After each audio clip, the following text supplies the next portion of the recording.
Assalamualaikum warahmatullahi wabarakatuh. Bismillahirrahmanirrahim. Alhamdulillahi rabbil alamin. Wassalatu wassalamu ala sayyidina Muhammadin as-sadiqil wa'dil amin. Allahumma la ilma lana illa ma 'allamtana innaka antal alimul hakim. Allahumma 'allimna ma yanfa'una wanfa'na bima 'allamtana wa zidna 'ilma. Allahumma arinal haqqa haqqa warzuqna ittiba'ah wa arinal batila batila warzuqna ijtinabah. Allahumma ij'alna mimman yastami'una al-qawla fayattabi'una ahsanah wa adkhilna bi rahmatika fi ibadikas shalihin. Allahumma akhrijna min zulumatil jahli wal wahmi ila anwaril ma'rifati wal ilmi wa min wuhulis syahawati ila jannatil qurubat amma ba'du. Qala al muallif rahimahumullah wa adaman naf'a bihi wa bi ulumihi fid dharain amin. Halaman 433 di tengah. Wa huwa al-Alusi yaqulu fi tafsirihi inna qawlihi ta'ala garis besar allazina yazkurunallaha qiyaman wa qu'udan wa ala junubihim. Bapak-bapak, ibu-ibu dan saudara-saudara sekalian, alhamdulillah wa syukrulillah, pada malam hari ini kita dapat hadir di majlis yang mulia ini, yaitu majlis ilmu dan majlis zikir di tempat yang mulia ini, yaitu Baitun min Buyut. Salawat serta salam semoga tercurah kepada baginda Nabi kita Muhammad sallallahu alaihi wasallam beserta para sahabat tabi'in, tabi'in, a'immatil mujtahidin dan ulama amilin yang telah berjuang menyebarkan ajaran dan syariat Islam ke seluruh pelosok dunia, dan alhamdulillah Islam sampai ke Nusantara dan Indonesia tercinta. Jadi bapak-bapak, ibu-ibu dan saudara-saudara sekalian, kita orang Islam itu berbeda. Ya, belajar ilmu berbeda dengan orang non-Islam. Kalau orang non-Islam, ilmu itu untuk ilmu, titik. Ilmu untuk ilmu. Orang-orang misalnya orientalis namanya, orang-orang yang mengkaji Islam tentang dunia timur, keislaman dan lain-lain, banyak yang hafal Quran, banyak. Bukan hanya fasih dia membaca Al-Quran, tapi juga hafal. Di antaranya yang kita kenal dulu, ada yang nge-share di grup masjid, namanya Profesor Anne-Marie Schiebel, seorang orientalis perempuan dari Jerman yang bisa secara fasih dan baik bahasa-bahasa dunia Islam. Selain bahasa Jerman, bahasa Inggris, bahasa Itali, juga bahasa Arabnya pandai, juga bahasa Turkinya pandai, juga bahasa Persia pandai, juga bahasa Urdu dia pandai. Coba, berapa bahasa? Kita bahasa Arab aja masih belum bisa. Kenapa? Karena saya tahu beliau. Jadi kalau ke Jakarta ada pertemuan itu, saya hadir dengan Profesor Anne-Marie Schiebel namanya. Karyanya tentang Islam, tentang Nabi Muhammad banyak banget. Ya, semuanya. Tapi kenapa tidak masuk Islam? Karena science for science, ilmu hanya untuk ilmu. Tapi kita sebagai orang Islam enggak begitu, ilmu untuk diamalkan.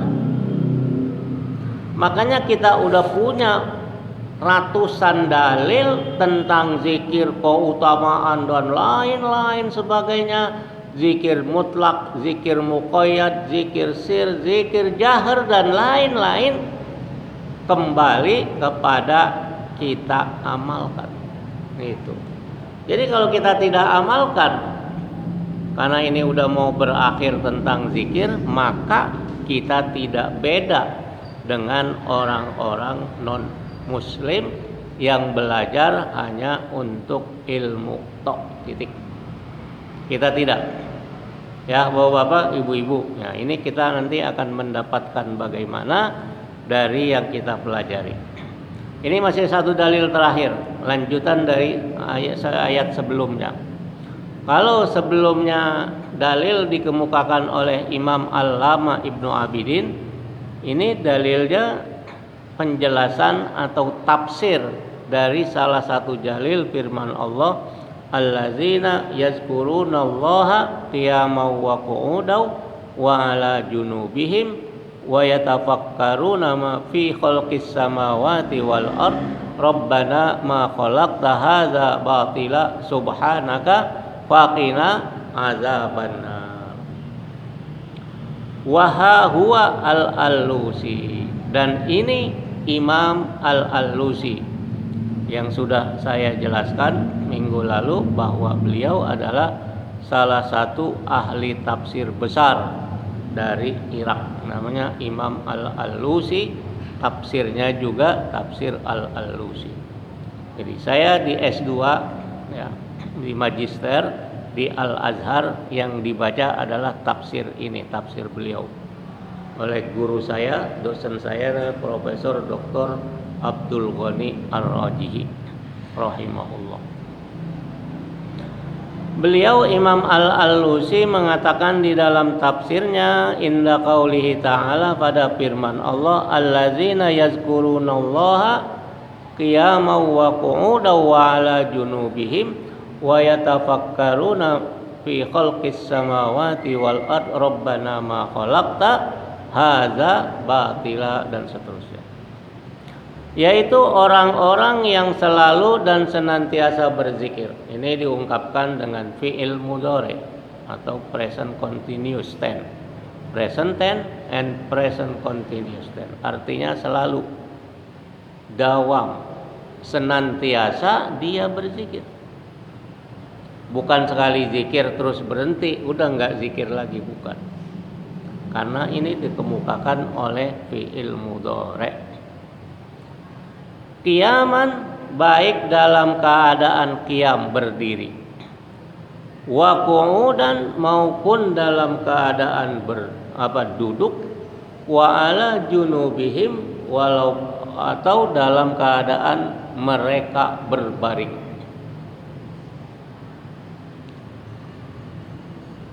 Ketiga keadaan ini kita selama ini memahaminya adalah tergantung kondisi, situasi, kondisi kesehatan dan lain-lain. Misalnya orang yang segar, ya dia kuat ketika berdiri juga, atau berkendaraan dan lain-lain dia berzikir. Begitu juga orang yang udah mulai sepuh dikit, ya dia duduk. Apalagi orang yang misalnya sakit, stroke dan lain-lain, ya sambil berbaring dan lain-lain. Tapi Imam Al-Alusi menjelaskannya nanti ada sedikit perbedaan, tapi tidak berbeda dengan substansi. Wa alaihi, dan menurut beliau, fayahmilu ma haka, maka Imam Al-Alusi ayat di atas dibawa kepada sebagaimana yang dikisahkan, sebagaimana yang diceritakan dari Ibnu Umar, yaitu seorang sahabat namanya Abdullah bin Umar bin Khattab radhiyallahu anhuma, wa Urwat ibni Az-Zubair, ada alif itu kurang, ditambahin kalau bawa pulpen. Az-Zubair bin Awam, seorang sahabat. Jadi Urwah ini putra daripada sahabat yang terkenal Az-Zubair bin Awam, wa jama'atin radhiyallahu anhum, dan para sahabat-sahabat yang lainnya. Jadi mereka menceritakan Apa cerita mereka? Min annahum kharaju yaumal idi ilal musalla. Di mana mereka pada hari Idul, ini tidak disebutkan apakah Idul Fitri atau Idul Adha. Jadi pada hari Id mereka keluar ilal musalla, ke tempat sholat. Musalla itu tempat sholat. Kalau musolli orang yang sholat. Faja'alu yazkurunallaha ta'ala, maka di musalla tadi, di tempat sholat tadi, mereka menjadikan sebagai tempat berzikir kepada Allah Subhanahu wa ta'ala. Faqala ba'duhum, maka sebagian mereka, para sahabat yang keluar ke musalla itu berkata, amma qala Allah ta'ala yazkurunallaha qiyaman wa qu'uda.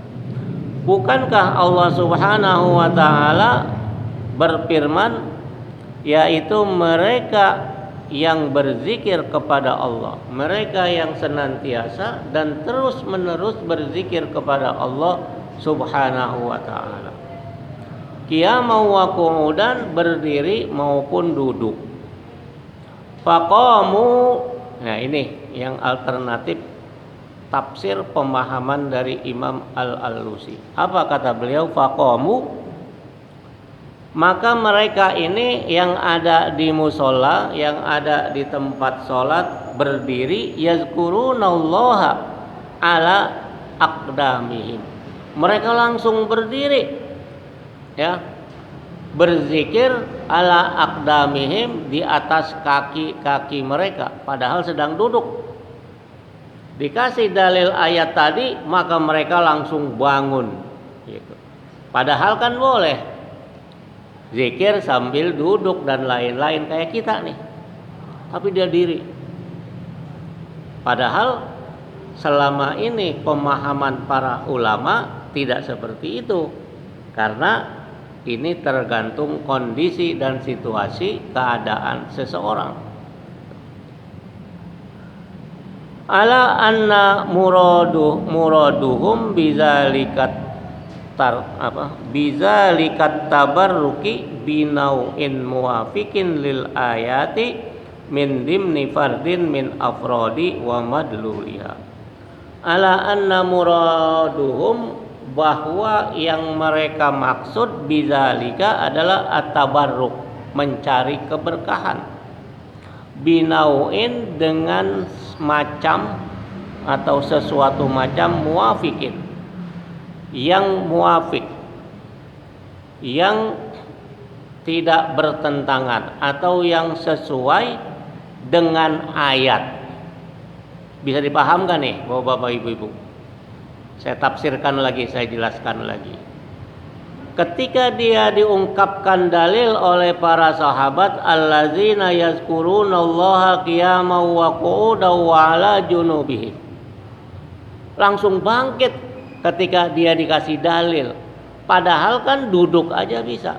Kenapa dia bangkit? Karena ayat itu mengungkapkan dengan yazkurunallaha qiyaman. Mereka berzikir kepada Allah sambil berdiri. Kenapa? At-tabarruki binau'in muwafiqin lil ayat, untuk mengambil keberkahan yang sesuai, yang tidak bertentangan dengan ayat tadi. Karena ayat tadi berbicara atau diungkapkan oleh firman Allah, yazkurunallaha qiyaman, begitu. Sampai begitu. Kalau sekarang kan gak boleh, bid'ah lah, apalah gitu kan. Kita udah tahu, udah apa dalilnya, udah banyak benar. Ini untuk memperkuat dalil kita. Bagaimana para ulama? Fi dimni fardin min afrodi madluliha, di dalam dimni itu alasan yang masuk dari seseorang di antara orang-orang madluliha sebagai pendalilannya. Jadi kenapa kalau dikatakan kamu berdiri? Karena madlulnya, pendalilannya qiyaman, keadaan berdiri. Ternyata mereka mengambil itu karena memang ayatnya ya mengatakan hal yang demikian, sehingga kita tabarukan mendapatkan keberkahan dengan berdiri. Kan agak beda sedikit, tapi substansinya tidak keluar dari pemahaman-pemahaman para ulama-ulama yang lain. Wa yubhamu mimma sabaqo, dan dipahami dari yang telah lalu. Berdalil yang banyak nih ya, karena ini sampai sini nih selesai. Annal harokata fi zikri mubahatun syar'an, bahwa al harokah, adanya gerakan, fi zikri, di dalam berzikir, mubahatun, boleh, syar'an, secara syariat. Ya, jangan kita nanti itu bid'ah dan segala macam, jangan didengerin. Hadza bil idofati ila annal amru bizikri mutlaqun yasmalu jami'al ahwal. Jadi bahwa gerakan di dalam berzikir itu secara syariat boleh, juga bil idofa ditambah bahwa perintah zikir itu mutlak, yasmalu jami'al ahwal, yang meliputi semua keadaan. Jadi tambah dalil lagi nih, udah dua tuh ya, bahwa gerak berdiri dan segala macam begini itu adalah mubahah, boleh, mubah secara syariat. Selain itu juga bahwa perintah membaca zikir mutlak yang meliputi semua keadaan. Faman zakarallah ta'ala qa'idan, maka siapa yang berzikir kepada Allah qa'idan, berdiri, au qa'iman, atau qa'idan, duduk, au qa'iman, atau berdiri, jalisan au masyian, duduk atau berjalan, mutaharrikan au sakinan, bergerak maupun tetap diam. La ilaha illallah, la, itu bergerak tuh namanya ya, mutaharrikan. Kalau sakinan, la ilaha illallah, la ilaha, enggak ada gerak. Jadi semua keadaan faqad qama bil matlub wa nafadha al amrul ilaih. Maka orang yang tadi melakukan zikir, duduk, berdiri, berjalan, bergerak, diam, nggak ngapa-ngapain, nggak bergerak, faqad qama bil matlub, maka orang itu sudah melaksanakan yang diperintahkan oleh Allah, yang dituntut oleh Allah. Jangan kita usil, ngapain begini katanya, sambil goleng-goleng, enggak ngerti itu. Ya, faqad qama bil matlub, maksudnya adalah orang itu telah melaksanakan sesuai yang dituntut, yang diajarkan. Jadi bukan persoalan apakah dia berdiri, apakah dia duduk, apakah dia sambil goleng begini, apakah dia diem baik, bukan itu persoalannya. Karena itu sudah mencerminkan apa yang dituntut, apa yang diinginkan oleh Allah Subhanahu wa taala. Wa nafaza al amrul ilahi, dan dia telah melaksanakan, nafaza, telah melaksanakan perintah ilahi, yaitu perintah Allah Subhanahu wa taala. Jelas sekarang ya simpulannya nih. Ya, kita agak awal ini, mudah-mudahan. Fallazi yadda'i tahrimal harakati fi dzikri au karahatiha huwal matalib bid dalil, li'annahu yukhassisu ba'dul halatil mutlaqa duna ba'din bihukmin khasin. Fallazi yadda'i, maka orang-orang yang mengklaim tahrimal harokati, keharaman bergerak, fi zikri, di dalam zikir, au karohatiha, atau makruh. Zikir itu nggak boleh la ilallah, la, nah, gitu.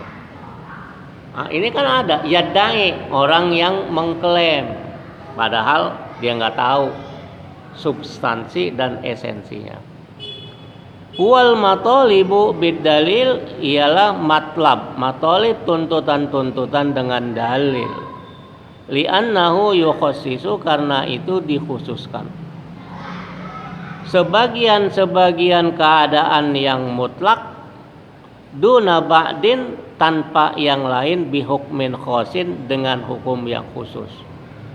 Jadi ada hukum-hukum tertentu yang sudah diformulasikan oleh para ulama dan lain-lain sebagainya, khususnya dalam dunia tarekat. Nah, Pak Tejo itu dia rajin ke Asyura. Saya juga dulu wirid zikirnya tuh ke sana. Kenapa? Karena memang saya senang di dunia tasawuf gitu. La ilaha illallah, la ilaha illallah, la ilaha illallah, la ilaha illallah, la ilaha illallah, dan seterusnya. Cobain sekali-kali sholat Jumat, apalagi ketika masih ada almarhum Ustadz Suraidi atau Ustadz apa ya. Nah, ketika dia memimpin, suaranya enak dan bagus, habis Jumat, habis sholat fardu, nah itu nikmat betul, itu tarekat ya. Karena memang mereka ya mengitu. Kalau di kita nggak adanya ya. Nah itu yang kelewatan. Yang kelewatan kan udah. Jadi jangan bablas gitu. Nah kita ikuti ke tarekat. Itu jangan bablas gitu, udah ya, bahwa bergerak itu boleh dan segala macam, tapi jangan kebablasan. Wa ala kulli hal, ditutup, wa ala kulli hal, ala kulli hal, atas segalanya apa? Fa inna ghayatal muslimi fi duhulihi, maka sesungguhnya tujuan seorang Islam, seorang muslim, fi duhulihi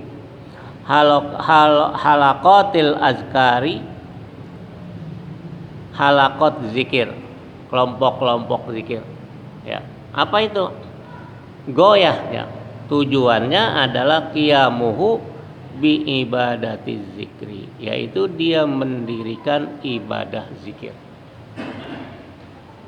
Jadi walaupun dibolehkan, kata mu'allif kemarin, termasuk Ibn Abidin dan lain-lain, jangan bablas, jangan lewat ya. Walaupun boleh memukul gendang dan lain-lain, tapi itu di halaman 432 paling bawah. Iza kanat fi hilakiz zikri munkaratun, apabila ada di halaqah zikir itu hal-hal yang munkar, yang enggak dibolehkan, min alatil lahwi wal ghina, daripada alat-alat ya, sesuatu yang main tenda gurau maupun al ghina, nyanyian, wadur bil qodibi, dan memukul dengan beduk, pukulan beduk. Qodib itu pukulan beduknya, bukan beduknya. Wal ijtima ma'al maradil hisan wa inzalil ma'ani, dan lain-lain sebagainya, itu pun tidak dibenarkan ya. Jadi ada batasan. Jadi ghayatul muslim, tujuan kita adalah apa? Qiyamuhu bi ibadati zikri, yaitu kita melaksanakan ibadah berzikir. Wa anna harokatan fi zalika laisat syar'an, laisat syar'an, walakinnaha wasilatan lin nasyati fi tilkal ibadati in sahhatin niyatu. Nah, ini dia. Bahwa sesungguhnya harokah bergerak ya di dalam berzikir itu fi zalika di dalam zikir laisat syarton bukan syarat. Bukan. Walakinnaha wasilah akan tetapi itu sebagai wasilah, sebagai media lin nasyat kita bergerak aktif nggak ngantuk. Kalau kita diam aja sendiri kan ngantuk ntar gitu. Agar kita nasyat ya. Ada kegiatan yang membuat kita tidak ngantuk sehingga kita fokus dan lain sebagainya. Fi zalikal ibadah di dalam ibadah berzikir tadi in sahhatin niyah dengan syarat bahwa niat kita harus benar. Sahhat an niat kita sah benar. Kalau niat kita nggak benar lah salah lagi karena innamal a'malu bin niyat. Begitu. Nah, jadi kita udah tahu nih semuanya ya. Dalilnya begitu banyak dan lain-lain sebagainya. Tinggal sekarang kitanya. Ya. Kalau soal dalil nih udah segudang. Mengamalkan sehingga kita mendapatkan samratu az-zikri pada halaman 435. Faslusani fadlu zikri wasamrotuhu, yaitu keutamaan berzikir dan buah daripada zikir. Insyaallah nanti kita lanjutkan pada malam Kamis yang akan datang. Juga masih banyak dalil-dalil ini ya. Mudah-mudahan ya kita dapat mengamalkan ya, walaupun sedikit, karena yang penting adalah tadi jangan sampai kita kayak orang non muslim, dia ilmu untuk ilmu, tapi kita adalah ilmu untuk diamalkan. Boleh sambil berkendaraan, naik motor, zikir ini kan luas. Kalau kau perlu konsentrasi, jangan yang panjang-panjang. Ambil sholawat itu.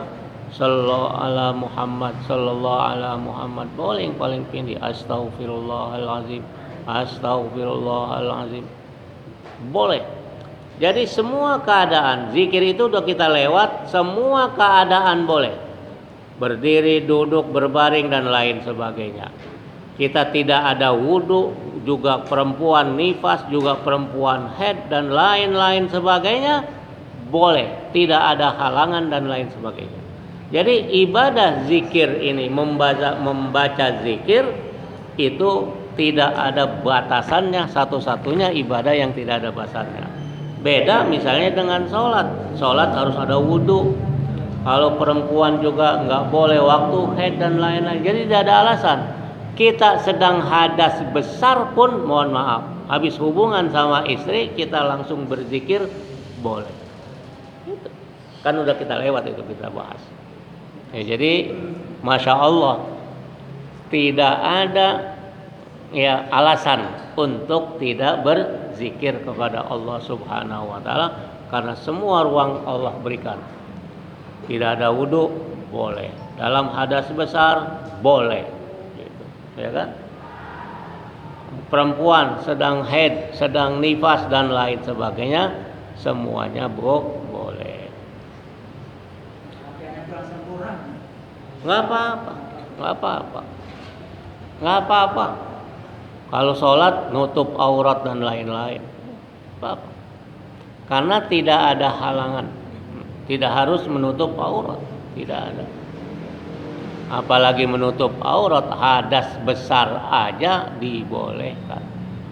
Karena hadas besar kita tidak boleh ngapa-ngapain. Misalnya mau sholat nggak boleh sekarang sampai kita mandi suci ya. Nah khilaf kalau toilet, karena begini kan, ini nanti tanya Ustadz fikih ini malam Selasa. Karena fikih yang kita baca adalah fikih zaman dulu. Saya selalu jelaskan ini. Saya juga ngajar fikih tiap malam Rabu. Cuma kitabnya kitab besar. Fikih yang ditulis, yang kita baca apalagi oleh Ustadz Arwani, itu fikih zaman dulu, bukan fikih zaman sekarang. Karena fikih selalu berkembang. Fikih zaman dulu artinya tempat wudhu dan lain-lain itu campur aduk antara najis dengan non najis. Karena di Arab kan, ya saya masih mengalami tahun 82. Bagaimana di Arafah di Mina itu kita pup dan segala macam di situ. Kita wudhu di situ. Lah kalau sekarang fikih modern kamar mandi, apalagi orang kaya, lebih bersih dari kamar yang lain. Makanya toilet di mana-mana kalau di rumah orang kaya silakan aja masuk. Lebih bersih itu. Kenapa? Karena yang dites oleh pembantu adalah membersihkan kamar mandi. Bersih betul. Makanya ada tidak boleh berwudu di toilet. Zaman dulu. Kalau zaman sekarang jauh lebih bersih. Makanya para ulama tergantung lihat toiletnya. Kalau fikih zaman dulu nggak boleh lah, iyalah orang apa? Karena memang kotor dengan najis dan lain sebagainya. Nah sekarang kita ambil aja, ya lebih baik sih, lebih baik hanya beberapa menit kita tidak berzikir, udah selesai. Karena itu khilaf, perbedaan. Walaupun fikih modern sudah lebih longgar lagi tadi karena ruang toiletnya itu berbeda dengan fikih pada zaman abad dulu pertengahan, di mana orang-orang Arab kan jorok di negara Arab itu, ya kan?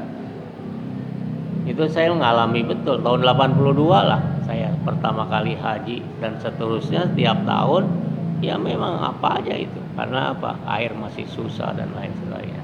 Kalau sekarang ya semuanya udah bersih, termasuk di Masjidil Haram, Masjid Nabawi, tempat wudhu apa segala macam sudah bersih. Tapi lebih afdolnya ditanyakan ya Ustadz Arwani malam Selasa gitu. Karena beliau juga yang kitab rujukannya kitab fikih zaman klasik. Kan dulu pernah ditanyakan bahwa di antara sholat zuhur itu kita mentakhir, ya kan? Ingat enggak? Waktu kita mau ke rumah almarhum Haji Soleh, kalau nggak salah Haji Soleh, kita ngaji dulu di sini sampai jam 8 terus itu. Karena kan kitab yang dipakai rujukannya klasik. Nah, kan besoknya saya jelaskan bahwa zaman sekarang masjidnya ber-AC, jadi nggak perlu lagi kita mentakhir agar adem. Itu zaman dulu. Sama juga di Mekah, saya masih ngalami bahwa tembok rumah di Mekah itu 1 meter lebih, gede betul segini. Tembok-tembok rumah-rumah tua, saya masih ngalami, masih tidur di situ. Kenapa? Untuk agar terasa sejuk, dan itu dari tanah, agar sejuk, walaupun tanpa AC. Kalau rumah sekarang kan tipis-tipis gini. Kenapa? Udah ada AC gitu. Nah itu namanya kontekstualisasi dalam memahami fikih. Nah, ini banyak ini para ulama-ulama modern. Saya membaca buku kecil bukunya yang ditulis oleh Profesor Dr. Yusuf Al-Qaradawi, seorang ulama dunia ya tingkat dunia, ketua Persatuan Ulama Internasional Dunia. Yang kedua ditulis oleh Asy-Syaikh Ahmad Az-Zarqo. Ini 2 ahli fikih. Beliau menulis bab nih agar kontekstualisasi biar paham benar, memahami fikihnya gitu. Jangan kita nggak paham. Ya banyak ini orang-orang yang nggak paham. Beliau waktu itu hanya sedikit, namanya Al-Aqlu, judulnya Al-Aqlu fi Fahmil Fikih. akal pikiran kita dalam memahami fikih. Apa kata beliau? Masalah mikot jamaah haji. Kan zaman Nabi menunjuk mikot orang Yaman dari Yulamlam. Adanya di mana? Selatan dan di pinggir Laut Merah. Kalau dari Madinah Bir Ali, ada yang dari Zufa dan lain-lain. Persoalan yang muncul di zaman modern adalah airport haji ada di Jeddah. Indonesia Yulamlam juga nggak masuk, yang lain juga nggak masuk. Ulama-ulama Saudi Wahabi nggak boleh dia, tidak membenarkan Jeddah sebagai mikot sampai sekarang loh. Jadi Syekh bin Baz waktu saya di sana, beliau masih hidup, masih tetap nggak membolehkan Jeddah sebagai mikot. Tapi oleh Syekh Yusuf Qaradawi, Syekh Ahmad Az-Zarqa dalam kitab tersebut Al-Aqlu fi Fahmil Fiqhi, akal dalam memahami fikih, membolehkan Jeddah turun pesawat sebagai mikot. Kan Nabi nggak menunjuk. Yang tunjuk adalah Yulamlam yang sekarang menjadi kota mati karena nggak dilalui. Kalau dulu pakai kapal laut. Kenapa alasannya? Kata Syekh Yusuf Qaradawi dan Syekh Ahmad Az-Zarqa, ini tingkatnya tingkat dunia beliau. Karena Jeddah itu sekarang sebagai tempat jalanan utama, jalanan pokok, apalagi pesawat.